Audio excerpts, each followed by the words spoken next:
Hey, Mr. President, it's great to see you. Hey, how you doing? Good. We've got members of your economic and energy team here, and we're prepared to start the briefing, but we'll start by turning the floor over to you, sir. Well, thanks. Let me start by apologizing for my voice. I'm feeling much better than I sound. You know, we're meeting today on gas prices, and we have some really good news. Gas prices are coming down. In fact, gas prices have fallen every day this summer for 38 days in a row. Now, you know, you can find gas for $3.99 or less in more than 30,000 gas stations in more than 35 states. In some cities, it's down almost $1 from last month. We've been working really hard to bring the price down. 4 months ago, I gave an order to release 1 million barrels of oil per day, for our nation, from our nation's strategic petroleum reserve. And I led the world to coordinate the largest release of oil reserves in history, including from other countries. In total, more than 240 million barrels to boost global supply. During that time, I've also been working to increase U.S. production. Today, we're producing 12 million barrels per day, and we're on track to hit a near record highs. I've been working to make sure that when the price of oil comes down, the price at the pump comes down as well, and comes down in real time. The good news is that's happening, but it's not happening fast enough. We've made progress, but prices are still too high. And so here's what I'm going to do, talk about today with all of you. We need to work on this. First, we're going to look at ways to increase oil production from the existing wells and permits that exist today. The industry has more approved permits for production on federal lands than they can possibly use. That's a fact. Let me say it again. They have more than they can use. So my message to these companies is use the permits or lose them. Don't say we can't, you don't have access. Second, I'm telling the industry, you're making record profits due to Putin's war in Ukraine.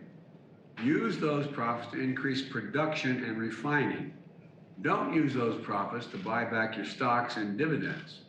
Look, thirdly, we'll talk about the global price cap on Russian oil that I got our partners to agree to last month at the G7. That'll keep supply up and Putin's revenues down. In the days and weeks ahead, I'm going to keep doing what I can to bring down the price of gas at the pump. But the real answer is to get to a clean energy economy as soon as possible. Turn this into something positive. That means cleaner renewable energy, more affordable electric vehicles, and clean energy manufactured here in the United States. That's how we'll protect the climate and create jobs.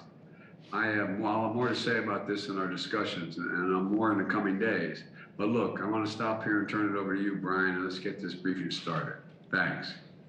Great. Thank you, Mr. President. So we're hoping today to cover three broad areas. The first is market developments, both where we are and where we're headed, and I'll turn a moment to Chair Rouse on that front. The second is developments in the industry and the work that your team has been doing at your direction to engage with the industry on refining, on hurricane preparedness, and other issues that Secretary Granholm will update and brief you on. And the third, as you mentioned, is on international developments, where on the back of your securing an agreement to explore the price cap coming out of the G7, Secretary Yellen is back from a multi-country trip across Asia, and she and Amos will give you an update on international developments as well. So with your permission, sir, I'll turn it over to Chair Rouse to talk about market developments. Thank you. Sure. Cease. I'm actually here. Terrific. So, Mr. President, as you mentioned at the top, Americans are getting some very much badly needed breathing room at the pump. The national average retail gas price today fell to $4.41. That's about 60 cents lower than its mid-June peak. While this is a national average, it is affected by the traditionally higher prices in Western states. What you see when you look under these data is that in more than 30,000 stations, they're now selling gas for less than $4 a gallon. In fact, the most common gas station price in America today is $3.99 a gallon. This kind of decline at this time of year is quite unique. This is the 38th day in a row of declining retail gas prices.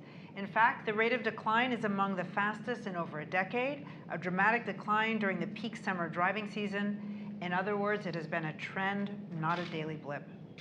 The decline translates into concrete savings for American families. The typical two-driver family is saving more than $60 a month. Economy-wide, that would mean Americans will spend about $6.5 billion less in a month over a coming month, and that would be real savings. Looking forward, we expect gas prices to decline further. However, as you noted, they are still too high. Refiner margins remain roughly double what is typical for this time of year, though they have declined from their record highs. Retailer margins are very elevated and are around 50 cents above what is typical. What that means is we expect gas prices at the pump to continue to come down. If the historical relationship between oil and gas prices were to hold, these lower oil prices could translate into an additional 40-cent decline in gas prices if industry passes along cost savings to consumers. This would bring the national average retail price to around $4. Of course, energy markets remain highly volatile, and that's especially true in the current environment with the additional disruption created by Putin's invasion of Ukraine. So oil prices could rise again, and it is very difficult to reliably predict where these prices will be over the longer term. Thank you, Brian. Great. Thank you. Thank you, Cece.